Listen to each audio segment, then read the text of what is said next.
This is Belizean Legends, and I'm Bilal Morris. Today we have in the studio with us a very dynamic Belizean woman visiting from Belize, Audrey Matura, a once dynamic and constructive journalist that I remember very well. And later on, Audrey Matura did her work in journalism and is still a passionate writer, but then took a lead off into law. And today, one of the most constructive, I would say, and very passionate Belizean lawyers for women issues and the championing of many critical and important issues that is confronting Belize today. Audrey, I want to welcome you, man, to Belizean Legends. Not that you are a legend, but you are a legend in the making. Yes. You know what I'm saying? A lot of people, they were like, well, legends are, but no, I said we have legends in the making. Yes. And most of the time, people like you with the work that you have done, you know, in terms of, I've been following your work, in terms of the column you write in the Mandala. Like I said, I remember the days when you were a journalist, when your humble beginnings, Audrey, when you started out, and I remember seeing you doing those reports, you know, for radio and television, right? And now, in terms of the fact that you are now a woman who had led some key things, Oceana, right, which is a dynamic environmental organization that is very on the forefront of these environmental issues in the country. But let's start, Audrey. Let our viewers know who Audrey Matura Shepherd is, and this awesome talent of a woman that comes out of Belize. Tell us about you. Well, if I had to say who I am, first I would say that I'm an independent thinking woman who has understood what it is that a woman must do to struggle to be able to be respected and recognized, but in the process bring others along, because you cannot go it alone. And I know I could speak about all the professional things I've done, but I think one of the roles I love the most is that I'm a mother of 3, and proud to be that. I think it's like one of the most important roles and tasks I've ever been given, because I feel that through the children I raise for the society that I want to see, that is my legacy, what I can pass on to my children, and hopefully that they pass on more. In terms of profession, well, I've done a lot actually. I started off as a press officer for the government. No, my first job actually was as drama coordinator for the Belize Family Life Association. Okay. Trying to use drama to educate young people about teenage pregnancy. Wow, that's awesome. I did that for 1 year. Then I went to work with government. I didn't last long because I could not deal with the bureaucracy and the lies. But I left government very early. But I was the press officer for government. Then I went to Belize Broadcasting Corporation of Belize, which was the only TV station at the time, radio and TV. They were just given the mandate that they can operate independently. They were made into a corporation. So I did that under Rene Villanueva, and I did television then. I was a TV reporter, and I did news in Spanish. At that time, we actually had a Spanish newscast. I was one of the presenters in Spanish, because Spanish is really my first language. So you were like the second to Rene Villanueva, because we know that the legendary Rene Villanueva was the ideal after Seferino Coleman and all these legends in Belize's broadcasting. Audrey Matura also was one of the Spanish broadcasters. Well, I was there to break the mold, because I remember once we were doing a story. Well, I was assigned to do a story with the government. It was a policy decision the government had made, but in those days, although we had already been given the freedom, because Rene and the crew from that time were used to the old system, that mental slavery had not left them. So although we were free to interview the other side, because in those days the Governor General, the Prime Minister, or the Minister of Broadcasting actually censored what we put on before we broadcast it. So I remember doing the interview then. At the time, the person that I had to interview was, I think it was Saeed Musam. And so, being the independent-minded person I invited Dean Barrow to the studios. And I interviewed him to get his side of the story. Villanueva, my boss, found out that I did that, and they actually sent the security to remove Mr. Barrow from the studios. Wow, And they refused to make me run the other side of the story. So I didn't last long there, but shortly after that, I think Mr. Nestor Vasquez, that owns Channel 7, wanted to start his own broadcasting station. Another legendary broadcaster in Belize, Ernesto Vasquez, very legendary broadcaster. Yes. Well, this one is Nestor, the one that's the accountant. Oh, this is not Ernesto Vasquez, but Nestor Vasquez, who owns Channel 7, okay, I know was the chairman one. of Yes, detail and all of that. And yes, so his son Jules and I had... Jules Vasquez's father. Yes, Jules and I had gone to sixth form together. So Jules contacted me and had a meeting with his dad and myself, and they basically told me, hey, we want to start our own local news because the government is still censoring and we want to do our own thing.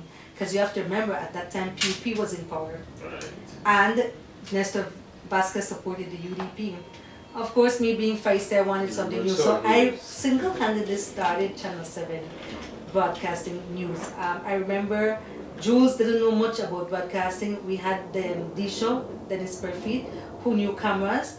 And so they were practicing how to use a camera and learning. But I already had the expertise and the knowledge, having been trained specifically in that area. So I became the reporter that went around collecting the news. I was the person who wrote the news, and then I read the news. So you're also, Audrey Matura is also a pioneer in broadcasting. Channel 7, Belize, check that out. 30 minutes every day. I did that for 7 days. Whoa, 5 days a week. Yeah. And 7 days only when we had special events like cross country. So we would cover cross country, and then we quickly, for the weekend, we would do a special report. You were working around the clock. Yes, I enjoyed it. I was know young that kind of and work calls energetic for then. that, yes. And when I left there, I went to Channel 5, but I didn't stay too long at Channel 5 because I had done an interview with Ernell Brooks, who was the acting commissioner of police and my story was, I had for 7 years, I'd been following this lead that the Mexican cartel, along with the Colombians, were using Belize to land their planes. So I had 7 years of data collected long before I went to Channel 5. Stuart Crone was my boss, and that morning before I went to do the interview with Ernell Brooks, we briefed each other as to what the questions would be. And I went and I interviewed Ernell Brooks, and at that time he was a road cop, and I put him on the spot and I asked him outright. There was a report where this Belizean American living near Carmelita had seen weekly planes landing to deliver drugs. So she went in the police station, made the report as to what was happening, and at the time he was the acting commissioner and he never acted on it. So that report reached my hand because it was those times people leak your information, right? We had our own Belize WikiLeaks. And so I had data, and one of the questions I asked him was, how would he respond to allegations that he was assisting either by turning a blind eye and knowing or ignoring what was happening, the transshipment of drugs. And the man got up, he almost knocked me down. I left Belmopan after interviewing him, and before I reached Channel 5, not only did people high in the Belize Bank had called, but even Dean Barrow, I don't know if it's in capacity as attorney, but everybody was asking that that interview not be run. My boss asked me not to run it and to give an apology for something that hasn't been run, and I resigned that day. He claims he fired me, I say I resigned. Because they did not want me to run the story. But it was amazing what happened, and that at that young age I realized, you know, the attorneys get away with everything, the people who control the money decide what happens, and many business people are hypocrites, and people in the media did not want the truth. So I realized I was a minority, I stopped working there, and I ended up writing for the Reporter newspaper. I think I was blacklisted for a while. Couldn't get a job per se, but then I realized who were the powers behind all of that. Then the UDP lost tremendously, because this, when I'm telling you, was UDP that was in power. Of course, I did not understand at that time high powerful attorneys involved actually assisting the drug cartel, I would say, because they represent them. And I could tell you about countless stories where people who were caught with drugs, you know, they were represented by these attorneys. I did not understand then how politicians were actually bribed them. So because I was naive. I didn't have the privilege of growing up in a society where I knew everything that was going on. And so then UDP lost tremendously. Of course, I was very independent minded. I used to write against Said Musa for two main things. He ran a campaign saying Vat is a killer. I know that the UDP wasn't the best government of Manuel Esquivel. Every governments have the flaw, but when I was looking at economic-wise, I felt that Manuel Esquivel was a fairly good leader. And I felt also that Manuel Esquivel had a good plan to start with when it came to the taxes. So VAT, the value added tax, was good. Sai's campaign was VAT is a killer. And what he was saying is that he would remove VAT, repeal VAT, and not replace it with anything else. Which is impossible. Exactly. It was $60 million shortage. The baby and the bath water. Yes. To replace it with anything. Just to win an election.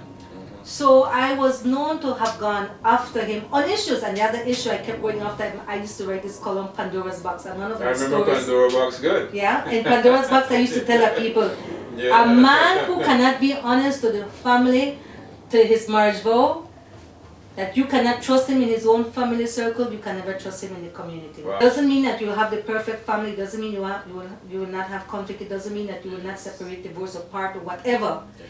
But it means that you're true to yourself, and he was not true. So I speak to him fairly well, but I stand my ground. I stand my ground. I've always said to him what I think. And so then he became Prime Minister. But what bothered me then was that for there to be a democracy, you can't have one powerful party. I hate landslide elections. I hate it because then it weakens the opposition. So the UDP was defeated to nothing. 3 people held their seat.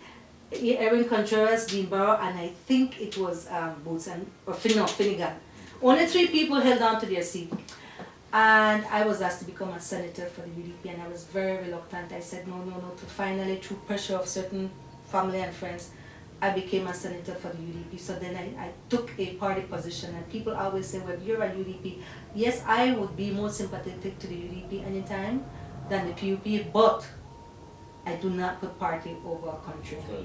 And so I joined the UDP. I remember why I did it. I did it because for there to have been a democratic society, it was important to have a strong opposition. And it was important for someone at that time, now check me, big bad me, I think I could build this gap. I said, well, put Said in check. You remember when you were a senator? Wow, you wear so many hats. And then I started the Guardian newspaper. I'm the founding editor of the Guardian newspaper. The Guardian, newspaper. wow, look at that. Belize. Audrey Matura also the founder of the Guardian newspaper. Yeah, the same Guardian that trashes me when they want. And I started a TV show named Interviews. Interviews. It was really an excellent show. This is a heavy sister right here, indeed. Audrey Matura starting the Guardian newspaper, which is the government's newspaper of the United Democratic Party's mouthpiece and organ, media organ. Yeah. Yes. Check that out, man. That's some heavy, really. No, Audrey Matura, those are some very heavy. And you are one of those Belizean women who like Lizaraga and the old women of the time, who are not afraid to challenge the status quo. You have taken your political stance and so on. But I want to stay right there with you because those are some of the so much pertinent things that we have to talk about here. Your relationship in terms of a journalist working and covering things like Belize as a transshipment point for drugs, right? And coming in conflict with these powerful Belizean ministers who dared you. It's like the cartel today, Sinaloa cartel, telling you, like Lennox Samuels, Belize, the national journalist, says in Mexico, he was doing a story on the cartel, and they called him and said the man was very nonchalant. Says, you are not going to live long enough to print that story. He said they had to straighten up the bureau and protect themselves because they don't play. He said, and he did it very diplomatically. Just one call into the bureau is like, you're not going to live long enough to print that. I once had an experience similar to that when I worked with the government as a press officer, because remember I said 7 years in the making my research about the transshipment. I was very much interested in that topic, and they sent a poison pen letter to my job because I was naive and I had assisted the police with some information about a transshipment point in Corozal, where I'm from, for cocaine. Of course, at the time, I did not know that even the politicians were involved and they offered cover. I did not know that. I honestly did not know it. I was acting, feeling that I was doing good. So I know what it is for that to be done. But one of the reasons I went into law is because when I was doing all of that with the UDP, I don't know if you remember, the PUP came after me viciously. I remember that. I remember that very moment. Yeah, I remember They did that everything to time. lock me up, to get me Yes. convicted. They just needed me to have a 12-month conviction so that I can never become a parliamentarian, because our constitution has a provision that if you've had a 12-month conviction, you're disqualified from becoming being involved in parliament. And so I was a senator, and clearly I wasn't afraid. I was single-handedly bucking them. And then during that time when I was doing journalism, still practicing that, I was studying law. I was doing my diploma in law. I wanted to see if I liked it, and I loved it. I loved it. And I always knew politics wasn't really for me, because I was not prepared to pay people to vote. I was not prepared to lie to people to get them to vote and give them false hope. I'm just too practical and too pragmatic, too blunt and too to the point, and I realized that people don't want that, they want false hope. So between the crisis of having the PUP bring their force against me, and let me tell you how bad it was, how much they brought their force against me. I had a family matter in the family court. At the time I did not know the law, but the Families and Children's Act says that every family matter must remain in the family court. The district court Act says that, and the family court Act says that the family court has the same power as the magistrate court. But yet they took my family court matter. I remember Lois Young was the attorney for the PUP then. She took the matter from out of the family court. Cynthia Pitts was the director of the family court then. She was to hear my matter, and Lois made an application and told her that she didn't have jurisdiction, which is lie. Now I know better because I know the law. They moved it to the magistrate court, which is a public court. Dean Linda was my attorney at the time. The magistrate that was made to sit my matter was Sharon Fraser, and the head of the magistrate at that time was the now Justice Lord. Of course, I was still very naive. I did not understand all the political connection and maneuvering that was happening. I was actually convicted for that. I was found in contempt of court in that matter. That is how far they went, to take a family matter that is shielded and it's a private matter, and put it in the public sphere. And not only put it in the public sphere, they then, because it's no longer in the family court, then they could publish it. And so they published it. But they thought the more they tried to belittle me, that the less I'd fight. I fought even harder then. And I knew I had to go do law. And now I know that those people did me wrong. Now I know it was illegal for them to move my case from the family court. Now I know that it's not true what Lois said when she argued that the reason it had to be moved from the family court to the magistrate court is because the family court did not have jurisdiction to give the penalty she was seeking. That's not true. They're the same court. They're parallel.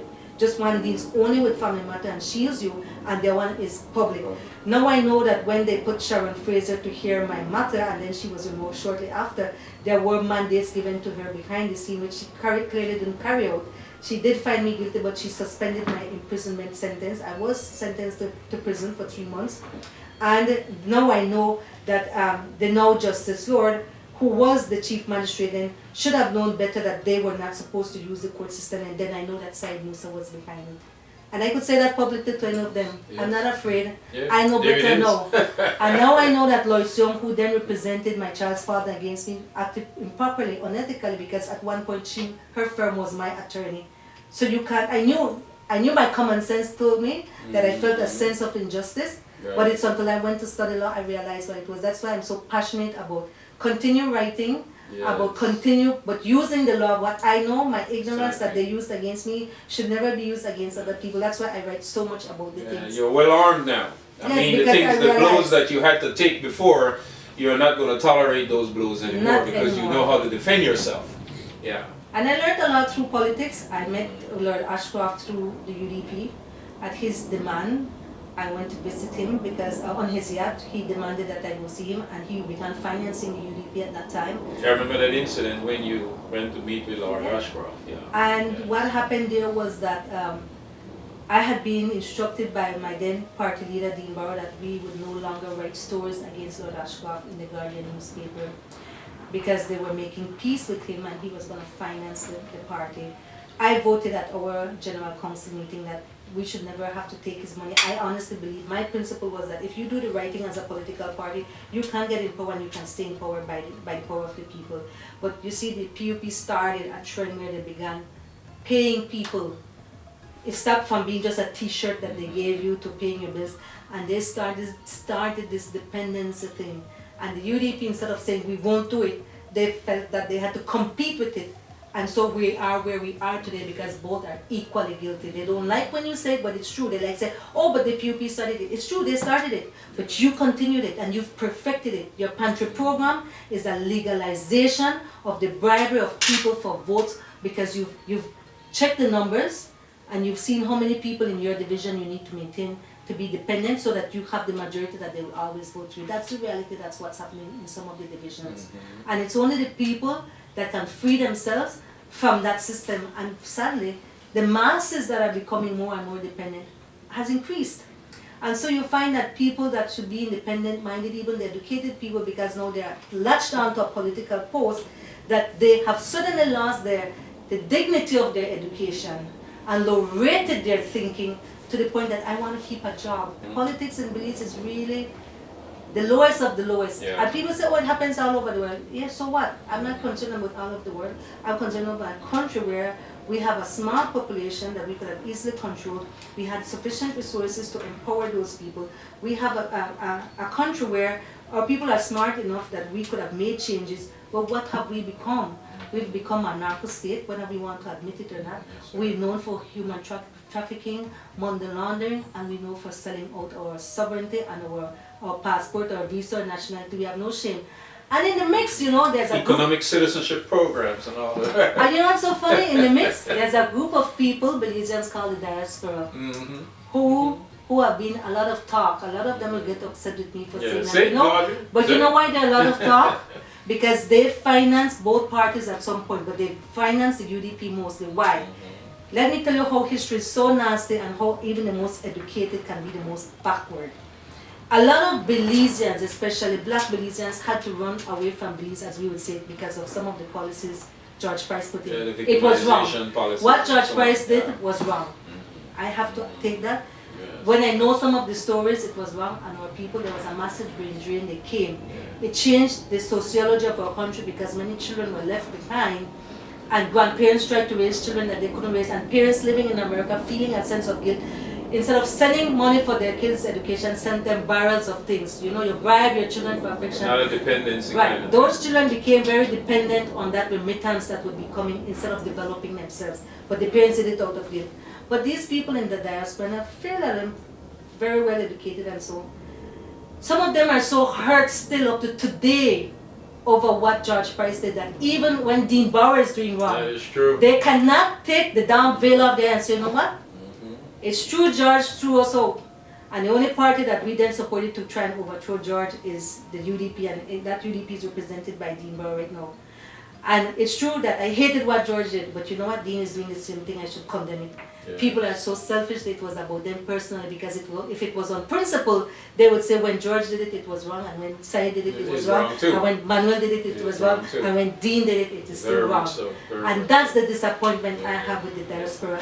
Another disappointment is that they know they finance these parties, but they've allowed themselves to be used for whatever reason, because they give their monies for these parties, but these parties don't need their monies anymore like they did before after Lord Ashcroft came in. What they did when they gave their money, they forgot to bargain their power to have a say. I see all the debates about whether you have the right to vote and the Constitution and so on. Sometimes I don't get involved in it. Hey, let's talk about that. Because I don't have. I want to hear your spin on that, because you just to say this is Belizean Legends, and I'm Bilal Morris. We're speaking with the awesome Audrey Matura, Shepherd, live from Belize, right here in the Belizean Legends studios. And you're hearing all things considered, the good, the bad, and the ugly right now. The Seventh Amendment, the whole issue that Belizeans who live in the diaspora and hold U.S. citizenship, you're a lawyer. I want to hear your take on this, because we are face to face, and these Belizeans who live in the diaspora don't understand in terms of the constitutional crossroads that we stand in that Belizeans who hold U.S. citizenship cannot run for political office, at the national level. But then they say their children who are born of Belizean prejudice, it seems to have more rights than them, that they can do that. Clear that up. Yeah, this is kind of complicated. I wish I'd brought my constitution and everything to go through. Yeah. But this is my take, because I once had to do a presentation as the constitution stands right now. Basically, it's saying if you have dual citizenship, you can't run for office at the national level. You could run for village council. Municipal level. You can even run municipal, but you cannot run at what you are called federal, but we would say national. You take that oath of allegiance. You can only make that oath to one sovereign, and your sovereign would have to be Belize. It couldn't be Belize and the United States, which we know in the United States you all took an oath and you also swear allegiance to it. So it's a matter of allegiance. That's what it is. Right? Yeah. It is. And it would be an issue very difficult to resolve simply because you would have to give up one citizenship to be able to do it, unless the constitution in Belize is amended to allow dual citizens to be able to do it, and then you make it clear it could only be dual citizens of countries that are friendly to Belize. So you don't list the countries because that varies from time to time. So countries that are friendly to Belize, because then it's not a danger to you.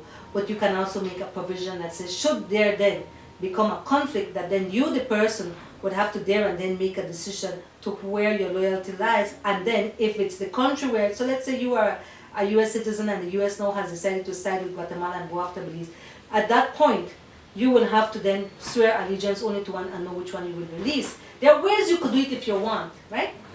But as it stands right now, you can't. And we cannot change the constitution, we cannot violate it.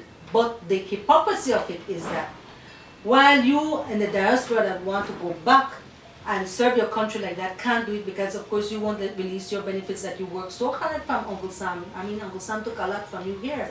So you're finally getting something back in your older years, but you can't get it if you resign, if you denounce totally, right?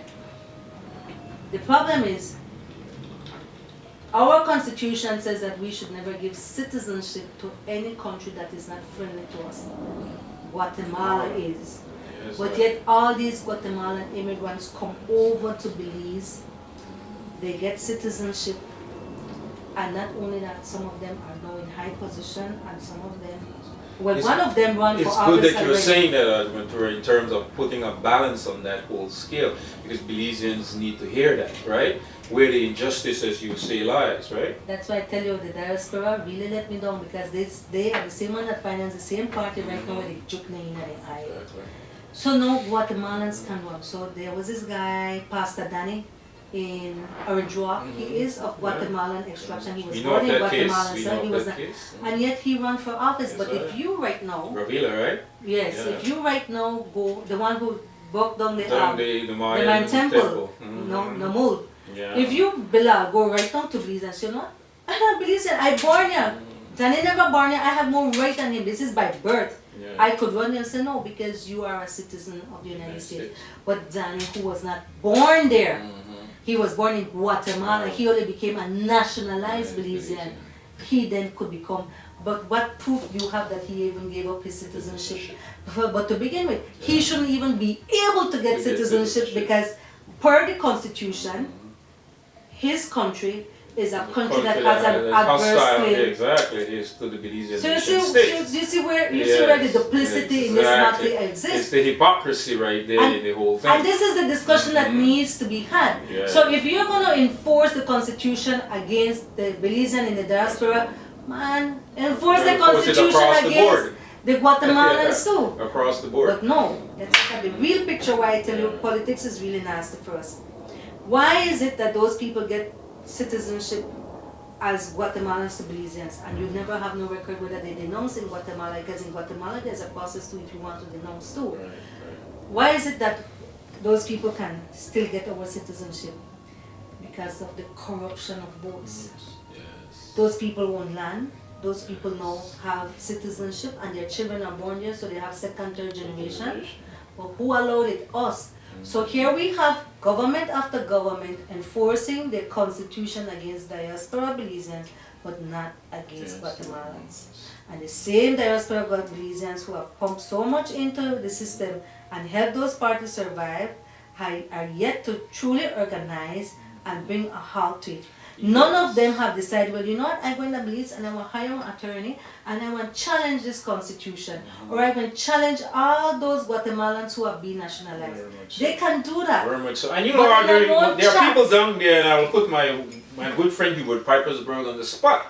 Because I keep saying to him all the time, no, you're living in Belize now. Okay? You're an American citizen, and you know he writes about it a lot. You need to now challenge the status quo now. You are on the ground. I know you're laughing. You are now on the ground. Now put your money where your mouth is now, okay? And I keep saying this to him all the time, even on the blogs and Facebook. Boss, they don't up on the ground. You got to challenge this thing. You are one of the vocal advocate and resistance against this situation. You write about it, you speak about it, you understand public policy in terms of the legal aspect of the Constitution, but you need to go to work. You need to go to work. He just needs to pick one case and challenge the issuing of one of those Guatemalans' nationality, and he has a groundbreaking case there. Exactly. As you see, you know what to learn because you don't know what you know what you are talking about because you yourself personally had to resist.